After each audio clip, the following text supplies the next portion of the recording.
ตามสัญญาฮั่นแซบรสดี EP 2มื้อนี้จะพาไปกินข้าวเปียกถ้วยใหญ่ๆเสตอนมาให้แบบจุกๆอยู่ฮั่นเพิ่นจะมีทั้งพวงไข่ปีกไก่ตอนไก่สาบตีนจอกหมูและก็หมูก้อและจุดพิกัดของเฮาในมื้อนี้ก็คือฮั่นข้าวเปียกนางสอนบ่เว้าลายใหญ่ห่างเด้อเดี๋ยวแอดจะพาไปเบิ่งเคล็ดลับความแซ่บของเพิ่นอยากฮู้ว่าเพิ่นเฮ็ดจังได๋ใส่หยังแหน่ไปหยังข้าวเปียกคือแซ่บนัวคักแท้นี่เด้อทุกคนนอกจากจะใส่กระดูกหลายแล้วเพิ่นยังใส่รสดีผงน้ำซุปก๋วยเตี๋ยวเข้มข้นพร้อมแม่ค้าบอกว่าปรุงง่ายใส่แล้วรู้สึกประทับใจพอสวยให้น้ำข้าวเปียกมีความกลมกล่อมหวานจากน้ำต้มกระดูกหมูแท้ๆเข้ากับรสชาติเดิมของทางร้านได้กลิ่นหอมเครื่องเทศกำลังดีน้ำซุปก็สีใสงามทั้งประหยัดทั้งช่วยลดต้นทุนจัดเก็บง่ายใส่แล้วลูกค้าติดใจได้ขายดี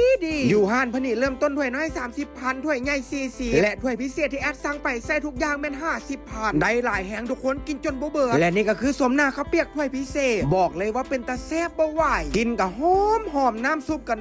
นัวทั้งตอนทั้งเส้นกระเมนได้หลายแห่งปรุงใส่หมักเผ็ดแล้วแห้งเป็นตาแซ่บคักกว่าเก่าอย่าลืมเด้อทุกคนใครที่ขายข้าวเปียกและเฟออยากให้รสชาติออกมาแซ่บลูกค้าติดใจขอแนะนำเลยรสดีผงน้ำซุปก๋วยเตี๋ยวเข้มข้นประหยัดต้นทุนสะดวกสบายจัดเก็บง่ายใส่แล้วน้ำซุปจะมีกลิ่นหอมของเครื่องเทศและได้รสชาติที่กลมกล่อมจากน้ำต้มกระดูกหมูแท้ๆส่วนใครที่เห็นคลิปนี้แล้วอยากจะตามไปกินข้าวเปียกแซ่บๆขอแนะนำเลยเด้อห้านข้าวเปียกนางสอนเปิดตั้งแต่วันจันทร์จนถึงวันเสาร์เวลา 6 โมงเช้าหาบ่าย 2 โมงห้านแม่นตั้งอยู่บ้านดงปลาลานท่าอยู่กงกันข้ามหรือยับย่ายใส่สวยกับห้านข้าวจีนางซอนขอฝากไว้ในเด้อรสดีผงน้ำซุปก๋วยเตี๋ยวเข้มข้นหาซื้อได้แล้วตามห้านค้าใกล้บ้านท่าพากันตามไปลองชิมเบิ่งเด้อทุกค